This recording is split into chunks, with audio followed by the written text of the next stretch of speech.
Roque, you deny to be a lawyer of Lucky South 99. I'm just wondering who are you trying to fool? We are not actually born yesterday, Secretary. Sa tingin mo po ba kaya mong paikutin ang mga tao sa hearing na ito kasamang sambayan ng Pilipino? Of course, deny as much as you want. But the overwhelming pieces of evidence point to one thing. Any reasonable person will come to an unmistakable conclusion. You are part, or perhaps a lawyer, of Pogo South 99. Mr. Chair, I resent that. I am not fooling anyone. I resent that also coming from someone who was my former law student and who was my inaanak. That's not the way to treat a resource person of this House. At least when I was a member of this House, we never treated resource persons in that way. I resent that for the record, Mr. Chairman. May I ask the honorable member Consalo to refrain in issuing statements that would insult our resource persons. I am not saying you are, but try to avoid issuing statements that would hurt the feelings of our resource persons. Please proceed. Will do, Mr. Chair. Mr. Chair, in our last hearing on August 16, Friday in Pampanga, Secretary Roque was invited by the Squad Committee. And Attorney Harry Roque sent a letter dated August 13, 2024, addressed to the Honorable Chairman, Robert Ace Barbers. Yours true. Are you the lead chairman? Informing Chair Barbers that he will not be able to participate in the said meeting due to conflict with the previously scheduled court hearing before the Regional Trial Court of Manila on 16 August 2024, the same date of our Quad Committee hearing. I have here a copy of that particular letter. Mr. Chair, we have also in receipt here a copy of certification from Attorney Jennifer H. de la Cruz, Buendia, Clerk of Court and ex-officio Sheriff of Manila, RTC Manila, stating that Attorney Harry Roque has no hearing on August 16 and did not appear in the courts of Manila on said date.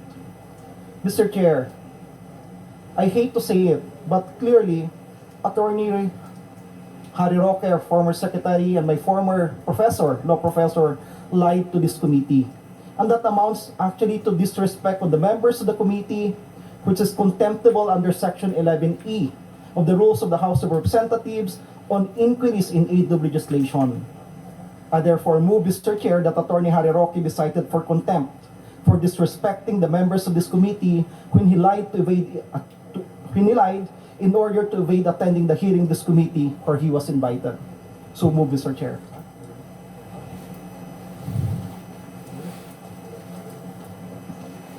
I did not quite hear what you said, Congressman Salo. Can you please repeat? Are you moving for the committee to cite Mr. Attorney Harry Roque in contempt? Yes, Mr. Chair. Pursuant to Section 11E of the Rules of the House of Representatives in aid of legislation. Mr. move, Chair, Mr. Chair. 1 minute suspension.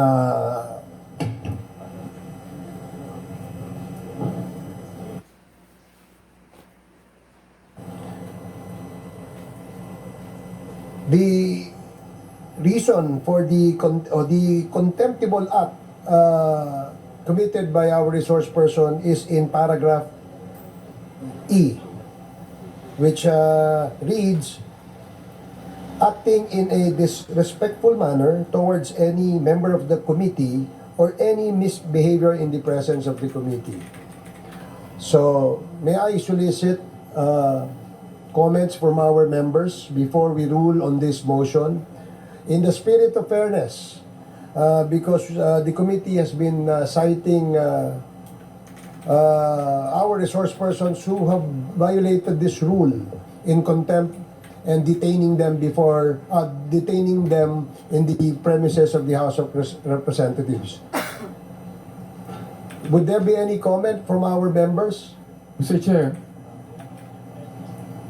before we vote Chairman Abante? before we vote of the contempt, we would like to hear first the explanation of the reason behind his absence to this committee last year. Thank you, Your Honor. I was hoping to be given an opportunity to be heard. It was an honest mistake, Your Honor. I have also been a member of this chamber. We don't hold hearings on Fridays. So when I saw the notice of hearing, I assumed that just like the first and the second hearing where I attended, that it would be on a Thursday. And that is true, that I had a hearing both in the morning and in the afternoon. And that is why I sent that letter. By the time I realized that it was a Friday and there was in fact a hearing, it was also close already to lunchtime, and the hearing was in Pampanga. So I apologize for the honest mistake, but the truth of the matter is I have been here on Thursdays, so 2 hearings already, and I just assumed that just like in the past where we don't hold hearings on a Friday, that the hearing would be on a Thursday, as in fact today is also a Thursday. So it was an instance of, okay, there's a hearing, it's on Thursday again, and I have a hearing on Thursday. That's why I sent the letter right away, not even realizing that 16th is a Friday. That was an honest mistake.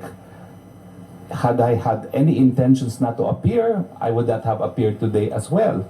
But in the first 2 instances, and those were the 2 instances where I was invited, I in fact appeared.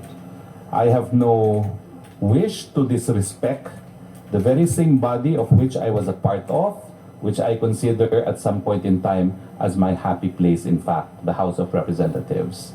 Thank you, Your Honors.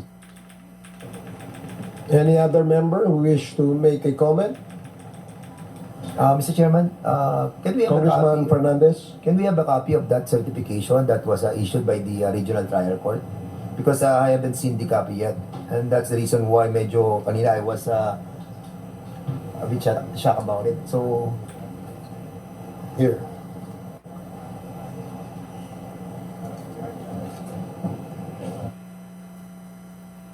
So while Congressman Fernandez is still reading the certification, Mr. Chair. Abante. I'd like to ask Secretary Roque, what is the reason for your apology? Well, it was really an honest mistake, Your So you're Honor. apologizing not for your absence, but for an honest mistake. It was an honest mistake, Your Honor, because I've been here every Thursday. And as a former member of this chamber, as a former employee of this chamber, I know that in the regular course of business, we don't really have hearings on Fridays. In fact, even if you call the trunk line of the House of Representatives on a Friday, no one will answer. That has always been the policy, no? So when I saw the notice of hearing, I really thought it was also on a Thursday, like the first 2 hearings where I attended. That is why I apologize for the honest mistake. Mr. Chair, in consideration the fact that the resource person, former Secretary Harry Roque, is my former law professor, fellow Kabayan Party List representative, and a former member of this House of Representatives, and in consideration also of his claim for honest mistake, and of course, the apologies that he has given to this committee.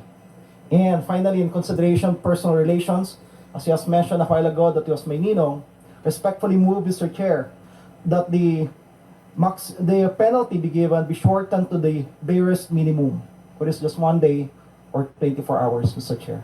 Second motion, Mr. Chair. There is a motion, Any motion, duly Mr. Chair? seconded, to impose a penalty of 24 hours to our resource person, Attorney Harry Roque. Hearing no objection, the motion is carried.